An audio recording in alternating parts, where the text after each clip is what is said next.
Nah ini teman-teman, ini pokoknya tanda-tanda teman-teman kalau punya burung keluar tulangnya di tengah ini, lincip kayak gini, tipis kayak gini, sudah tidak ada dagingnya kanan kiri. Nah ini ditandakan burung nyilet. Alhamdulillah Om Hami dengan dapat masukan dari teman Om Hami yang ahli hewan, apa penyakit hewan, alhamdulillah juga bisa ditangani. Ini seperti ini sekarang ya. Udah penuh dagingnya, ini penuh, nggak nyilet lagi dah loh, sudah sehat ya. Ini kurus loh bedanya.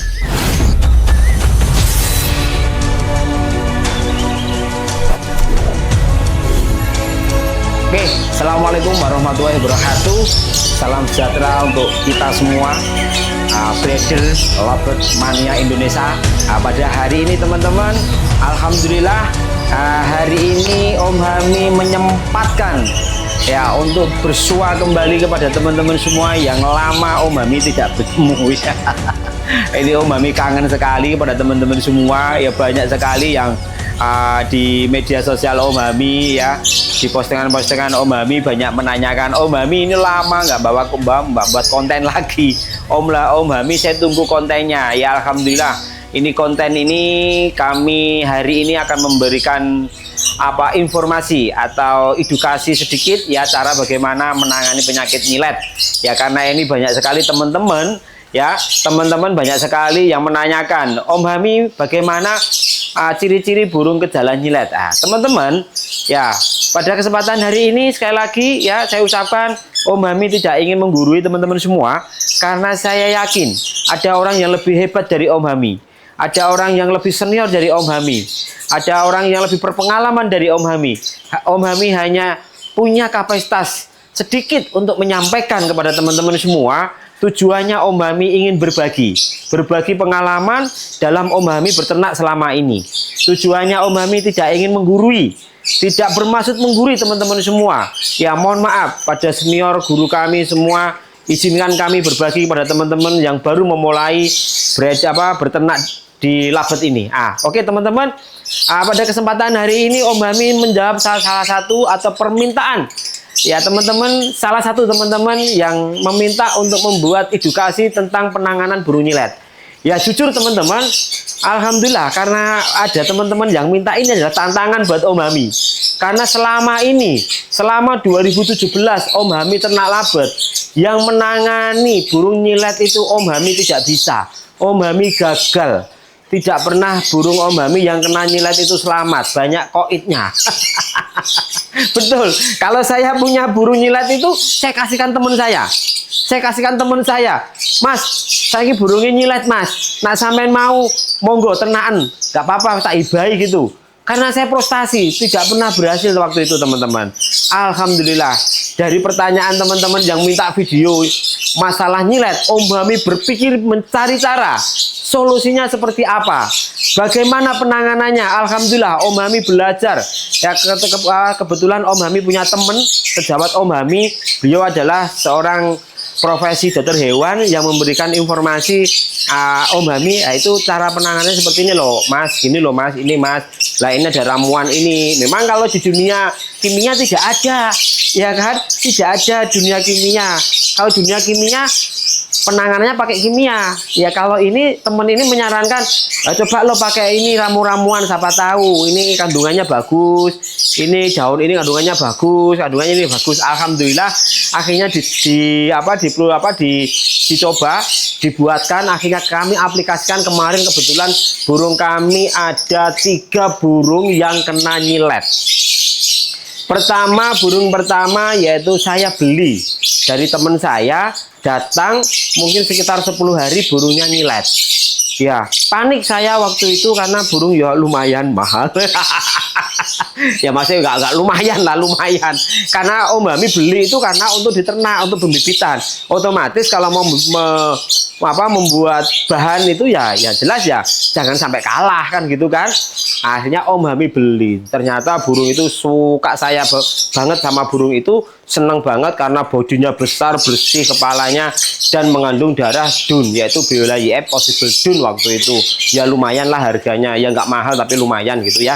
Nah akhirnya akhirnya burung itu kena senot. Alhamdulillah, mohon maaf, kena nyilet. Penyakit nyilet itu penyakit pencernaan. Ya, lama-lama nafsu makan kurang, burungnya pokoknya kalau teman-teman lihat burungnya setiap hari di kandangnya maupun di sangkarnya, setiap hari harus hafal satu persatu karakter burungnya. Itu satu. Kalau Om Hami masuk kandang, Om Hami melihat langsung, oh burung saya karakternya hari ini seperti ini. Burung kayak karakternya seperti ini. Nah ini burung kayak karakternya. Burung satu ini karakternya ini kalau ada juragannya mesti kawin. Nah ini mau kawin ini. Ini ya, ini biasa. Om Hami biasa lah, ini burungnya mau kawin. Ini karakter burung saya, tidak karakter orangnya, tidak. Aman. Om Hami udah jinak. Oke, lanjut lagi sambil bercanda kita ya teman-teman, biar nggak tegang ya, biar nggak tegang ya. Terus teman-teman, oh kawin tenan mas ini mas. Oh ini wah pelanggaran ini. Oke lanjut. Oke. Akhirnya apa ya teman-teman? Saya belajar sama teman, alhamdulillah. Ya, teman-teman kembali tadi dari omongan apa dan sampaikan Om Hami, karakter burung teman-teman harus tahu. Ya, perubahan karakter atau perubahan tingkah laku itu juga ada perubahan, itu ada perubahan karakter. Dalam arti burungnya biasanya kesit, lincah di kandang, suaranya keras, ya kan? Pokoknya tanda-tanda kalau burung bahagia itu dia bisa ngoceh, ya itu satu. Dia ngoceh ya, mengeluarkan suara terbaiknya. Itu ciri-ciri satu. Burungnya energik, ya, burungnya energik dan kelihatan. Burung energik itu bulunya juga halus, tidak mengembang. Ya, ciri-ciri burung yang kena gejala nyilet itu satu, nafsu makannya sudah berkurang. Ya kan, terus yang kedua, kalau mulai jam 9 pagi itu bulunya sudah mengembang, mengkorok, ya berdiri bulunya, itu tanda-tanda burung kurang sehat. Burung sudah mulai kurang sehat, itu harus dipantau terus. Nah, itu dipantau, harus tahu setiap hari perkembangan satu persatu burungnya. Setelah itu Om Hami kalau memperhatikan di kandang itu satu, burung kalau sudah diem tak amati terus sampai 10 menit tak amati. Kalau sudah kepalanya ditaruh di sini melungker gini, wah ini tanda-tanda. Coba kita ganggu dia geraknya seperti apa responnya, lari cepat atau cuman gini aja. Itu tanda-tanda burung yang sudah punya merasakan badannya sudah nggak enak teman-teman. Ya nafsu makannya nggak enak. Terus akhirnya mengkorok itu mengembang itu lama-lama kalau kita tidak tidak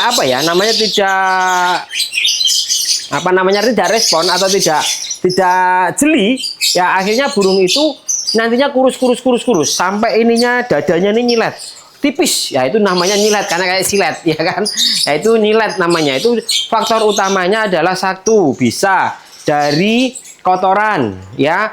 Kemarin saya pengalaman, nggak tahu nih pengalaman teman-teman ya, waktu dulu saya punya koloni di pojok situ, itu burung saya taruh di situ semua, anak-anakan itu banyak yang kena gejala nyilet. Ternyata saya teliti, burung itu ke bawah, dia makan itu sisa-sisa kotoran yang jatuh, yang sudah terkontaminasi dengan kotoran. Nah ternyata itu mengandung bakteri, dimakan akhirnya terjadilah pencernaannya, ada bakterinya, ya ada bakterinya sampai dia bisa terganggu di pencernaannya. Itu satu. Yang kedua, burung yang belum lancar makan, ya itu rata-rata yang sangat rawan burung nyilet itu di saat burung kondisi baru belajar memecah milet, makan milet, baru memulai mandiri. Nah ini harus dipantau teman-teman. Kalau memang dalam 2 hari kok dilihat kosong nggak ada isinya, dibantu sepet sekali. Kalau Om Hami seperti itu sekarang, berarti harus detail. Karena apa? Rawan-rawannya burung kena nyilet itu saat ada pergantian antara burung mau mandiri teman-teman. Nah itu. Yang kedua, yang ketiga, burung itu dicampur dengan dengan pasangan yang belum jodoh, akhirnya dikejari terus, dia nggak sempat makan, dia sudah stres, lapar perutnya, akhirnya sakit jadi nyilet teman-teman. Itu banyak faktor ya. Terus yang keempat, mungkin telat makan, sering telat makan burungnya. Mungkin kita dapat ternak yang kesibukannya luar biasa sampai ngasih makan burungnya kehabisan pakan, itu ada juga faktor itu. Ada faktor lagi, pernah saya Om Hami punya induan ngeloloh 5 anak di situ. Ya kan, ternyata burung anaknya sudah usia 12 hari tak loloh.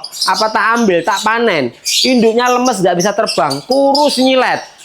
Ini faktor nyiletnya kenapa? Apa dia kecapean? Kemungkinan kalau kita secara logika manusia kalau punya anak kecil, apalagi anaknya baru lahir usia 2 hari 3 sampai 1 minggu rewel, itu kita sebagai orang tua itu stres dan capek karena kita bergadang gendong anak. Mungkin sama kayak burung itu. Ya burung itu mungkin anak 5. Dia karena saking tanggung jawabnya secara induk, naluri sebagai induk, dia ngasih makan induknya, anaknya 5 sampai dia sendiri tidak makan. Ya, makanya di saat burung yang kondisi apa punya anak, ya teman-teman harus diperhatikan makanannya. Jangan hanya satu tok makanan, dikasih jagung aja, jangan. Ya kalau bisa dikasih tambahan makanan extra fooding yang lain. Ya, saya pakai, nah sekarang alhamdulillah kami tidak pakai jagung, tidak pakai sayur. Kami pakai apa, Food Love Grow. Ya, kita campur dengan telur rebus. Alhamdulillah, terus kita tambahi kenari seed full. Kotak sendiri. Makanan harian kita kasihkan. Berarti ada 3 jenis makanan yang ada dalam kandang. Alhamdulillah induk sehat, anaknya juga sehat. Dan ditunjang ada vitaminnya. Vitaminnya itu namanya Vitasol. Ya, kita kasih 3 tetes. Hari Senin, Selasa, Rabu, Kamis, Jumat. Sabtu Minggu kita berhentikan. Tujuannya apa? Vitasol mengandung apa ya? Mengandung anti stres. Ya, biar induk juga anti stres untuk merawat anak-anakannya, ya. Biar tidak kebantai dan sebagainya. Itu apalagi saya sudah mempraktekkan. Ini nggak paus, kalau memang teman-teman nggak sependapat boleh-boleh saja, tapi ini pengalaman kami beternak selama ini. Nah, kalau apalagi yang burung yang loloh mata merah itu sangat betul-betul diperhatikan, ya, sangat diperhatikan. Kalau sudah loloh Dunvalo, kasih Vitasol, insya Allah namanya usaha, ya. Kami tidak menjamin, tapi insya Allah kalau sudah rezeki dan penanganannya yang tepat, insya Allah rezekinya mestinya 5, ya lolos 5, ya kan. Tapi kalau kita apa adanya tetap rezeki. Netes 5 tinggal 1, itu juga rezeki. Tapi kalau penanganan kita lebih maksimal dan lebih efisien dan lebih apa ya, untuk burung kita lebih sehat, insya Allah anaknya juga sehat, teman-teman. Nah ini, lanjut teman-teman. Ini kami akan praktekkan teman-teman untuk menangani burung senot. Mohon maaf, burung nyilet ya teman-teman. Ya ini, nah ini ciri-ciri burung nyilet. Ya ini mengembang. Ini mengembang. Kalau ini sudah sembuh, alhamdulillah 1 minggu 10 harian, alhamdulillah kemarin di galeri nyilet, kurus kering, nggak bisa daya, nggak ada daya, terbang aja nggak bisa ini. Ini PF homozigot, Biola Aqua PF homozigot. Ya ini, alhamdulillah sudah sembuh sekarang.